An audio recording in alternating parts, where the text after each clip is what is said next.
Welcome back to our YouTube channel. So ಏನ್ ಮಾಡ್ತಾ ಇದೀವಮ್ಮ? ಗೋಧಿ ಮಸಾಲೆ ರೊಟ್ಟಿ ಮಾಡೋಣ. ಇದಕ್ಕೆ ಬೇಕಾಗಿರೋ ಪದಾರ್ಥಗಳು: ಗೋಧಿ ಹಿಟ್ಟು, ಇದರಲ್ಲೇ 2 ಬಟ್ಲು ತೋಳೆ, ಮತ್ತೆ ಅರ್ಧ ಕಪ್ ರವೆ ತಗೊಂಡಿದ್ದೀನಿ, ಒಂದ್ 2 ಈರುಳ್ಳಿ ಈ ತರ ಸಣ್ಣ ಸಣ್ಣಕ್ಕೆ ಹೆಚ್ಚಿಟ್ಕೊಂಡಿದ್ದೀನಿ, ಮತ್ತೆ ಒಂದ್ 2 ಹಸಿಮೆಣಸಿನಕಾಯಿ ಸಣ್ಣ ಸಣ್ಣ ಹೆಚ್ಚಿಟ್ಕೊಂಡಿದ್ದೀನಿ, ಕೊತ್ತಂಬರಿ ಸೊಪ್ಪು, ರುಚಿಗೆ ತಕ್ಕಷ್ಟು ಉಪ್ಪು. ಈಗ ನೋಡಿ, ಒಂದ್ ಬೌಲ್ ತಗೊಳ್ಳೋಣ. ಮತ್ತೆ ಗೋಧಿ ಹಿಟ್ಟು ನೋಡಿ, ಇದೇ ಕಪ್ಪಲ್ಲಿ 2 ಕಪ್ ಹಾಕೊಂತ ಇದ್ದೀನಿ. ಮತ್ತೆ ರವೆನನ್ನು ಇದಕ್ಕೆ ಮಿಕ್ಸ್ ಮಾಡ್ಕೊಳ್ಳೋಣ. ಮತ್ತೆ ಹೆಚ್ಚಿಟ್ಟಿರೋಂಥದ್ದು ಈರುಳ್ಳಿ, ಹಸಿಮೆಣಸಿನಕಾಯಿ, ಕೊತ್ತಂಬರಿ ಸೊಪ್ಪು ಎಲ್ಲ ಇದಕ್ಕೆ ಹಾಕೊಳ್ಳೋಣ. ನೀವು ಹಸಿಮೆಣಸಿನಕಾಯಿ ಬೇಡ ಅಂದ್ರೆ ಸ್ವಲ್ಪ ಚಿಲ್ಲಿ ಪೌಡರ್ ಹಾಕೋಬಹುದು, ಆದ್ರೆ ಮೆಣಸಿನಕಾಯಿ ಇದೆ ಚೆನ್ನಾಗಿರುತ್ತೆ. ಮತ್ತೆ ರುಚಿಗೆ ತಕ್ಕಷ್ಟು ಉಪ್ಪು. ಈಗ ನೋಡಿ, ಎಲ್ಲ ಫುಲ್ಲು ಮಿಕ್ಸ್ ಮಾಡ್ಕೊಂಡಿದ್ದೀನಿ. ಇವಾಗ ಇದಕ್ಕೆ ಸ್ವಲ್ಪ ನೀರ್ ಹಾಕೊಂಡು ಕೈಯಲ್ಲೇ ಕಲ್ಸ್ಕೊಳ್ಳೋಣ. ನಿಮ್ಗೆ ಎಷ್ಟು ಅದಕ್ಕೆ ಬೇಕಷ್ಟು ರೊಟ್ಟಿ ತಟ್ಟೋ ತರ ಇರ್ಬೇಕು. ಈ ತರ ಕೈಯಲ್ಲಿ ಇಟ್ಕೊಂಡ್ರೆ ಉಂಡೆ ತರ ಬರ್ಬೇಕು, ಅಷ್ಟು ಅದಕ್ಕೆ ಕಲ್ಸ್ಕೊಳ್ಳೋಣ ನೀಟಾಗಿ. ಇದು ನೀವು ಚಪಾತಿ ಹಿಟ್ಟು ತರ ಕಲ್ಸ್ಕೊಂಡು ಒಂದು ಕವರ್ ಮೇಲೆ ಏನಾದ್ರೂ ತಟ್ಕೋಬಹುದು, ಇಲ್ಲಾಂದ್ರೆ ಹಂಗೆ ತವದ ಮೇಲೆ ಹಂಗೆ ಕೈಯಲ್ಲೇ ತಟ್ಕೋಬಹುದು.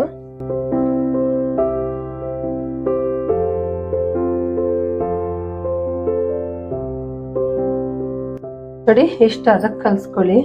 ಇದು ನೋಡಿ, ತಟ್ಟಕ್ಕೆ ಚೆನ್ನಾಗಿರುತ್ತೆ. ರವೆ ಹಾಕಿದ್ದೀನಲ್ಲ, ಒಂದ್ ಸ್ವಲ್ಪ ಗಟ್ಟಿ ಆಗುತ್ತೆ. ಇವಾಗ ಇದನ್ನ ಒಂದ್ 5 ನಿಮಿಷ ಬಿಡೋಣ.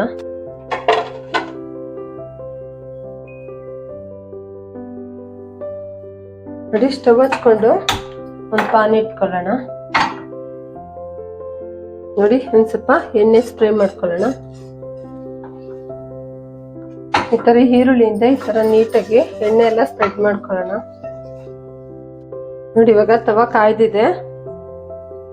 ನೋಡಿ, ಇಷ್ಟಪ್ಪ ಉಂಡೆ ತಗೊಂಡು ಒಂದ್ ಬಟ್ಲಲ್ಲಿ ನೀರ್ ಇಟ್ಕೋಬೇಕು. ಈ ತರ ಕೈ ಹೆಚ್ಕೊಂಡು ಈ ತರ ತೆಳ್ಳಕ್ಕೆ, ಈ ತರ ಬೆರಳಲ್ಲೇನೆ ತೆಳ್ಳಕ್ ಮಾಡ್ಕೊಳ್ಳೋಣ. ನೋಡಿ, ಈ ತರ ತೆಳ್ಳಕ್ಕೆ ಹಿಂಗೆ ಬೆರಳುಗಳಲ್ಲಿ ಸ್ಟವ್ ಸ್ವಲ್ಪ ಲೋ ಫ್ಲೇಮ್ ಅಲ್ಲಿ ಇಟ್ಕೊಂಡು ಈ ತರ ನೀಟಾಗಿ ತಟ್ಕೊಳ್ಳಿ. ಈಗ ನೋಡಿ, ಒಂದ್ ಸ್ವಲ್ಪ ಎಣ್ಣೆ ಸ್ಪ್ರೇ ಮಾಡ್ತೀನಿ. ನೋಡಿ, ಲಿಡ್ ಕ್ಲೋಸ್ ಮಾಡ್ಕೊಂಡು ಒಂದ್ ಸ್ವಲ್ಪ ಸ್ಟೀಮ್ ಅಲ್ಲಿ ಬೇಯಿಸ್ಕೊಳ್ಳೋಣ. ಜಾಸ್ತಿ ಉರಿ ಇಟ್ಕೋಬೇಡಿ.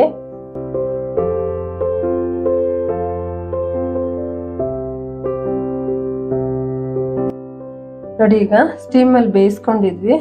ಈಗ ಇನ್ನ ಒಂದ್ ಸೈಡ್ ಇದನ್ನ ಬೇಯಿಸ್ಕೊಳ್ಳೋಣ.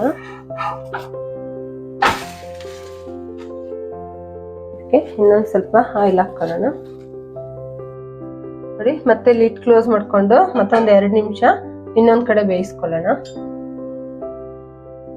ನೋಡಿ, ಈ ಕಡೆ ಲಿಡ್ ಕ್ಲೋಸ್ ಮಾಡ್ಕೊಂಡು ಸ್ಟೀಮ್ ಅಲ್ಲಿ ಬೇಯಿಸ್ಕೊಂಡಿದ್ದೆ.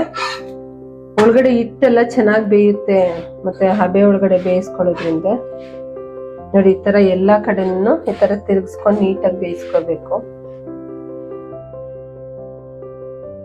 ನೋಡಿ, ಇದನ್ನ ಪ್ಲೇಟಿಗೆ ಸರ್ವ್ ಮಾಡ್ಕೊಳ್ಳೋಣ.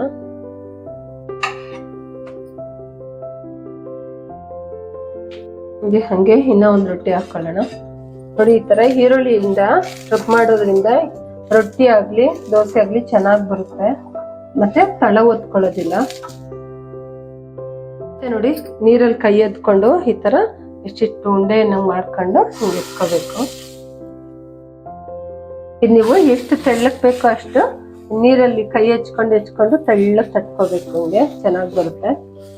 ಒಂದು ರೊಟ್ಟಿ ಹಾಕೊಂಡಿದ್ದೀನಿ. ಸ್ವಲ್ಪ ಆಯಿಲ್ ಸ್ಪ್ರೇ ಮಾಡ್ಕೊಳ್ಳೋಣ. ಮತ್ತೆ ಲಿಡ್ ಕ್ಲೋಸ್ ಮಾಡ್ಕೊಂಡು ಒಂದ್ 2 ನಿಮಿಷ ಬೇಯಿಸ್ಕೊಳ್ಳೋಣ.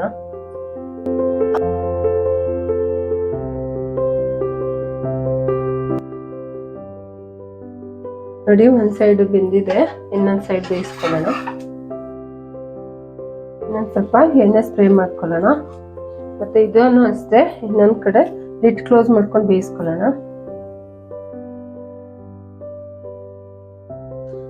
ಇದು ನೋಡಿ, ಇನ್ನೊಂದ್ ಕಡೆ ಲಿಡ್ ಕ್ಲೋಸ್ ಮಾಡ್ಕೊಂಡು ಬೇಯಿಸ್ಕೊಂಡಿದೆ. ಈ ಕಡೆನು ಚೆನ್ನಾಗಿ ಬೇಯ್ತಾ ಇದೆ. 2 ಸೈಡ್ ಚೆನ್ನಾಗಿ ಬೆಂದಿದೆ. ಈಗ ಪ್ಲೇಟ್ಗೆ ಹಾಕ್ತಿದ್ದೀನಿ.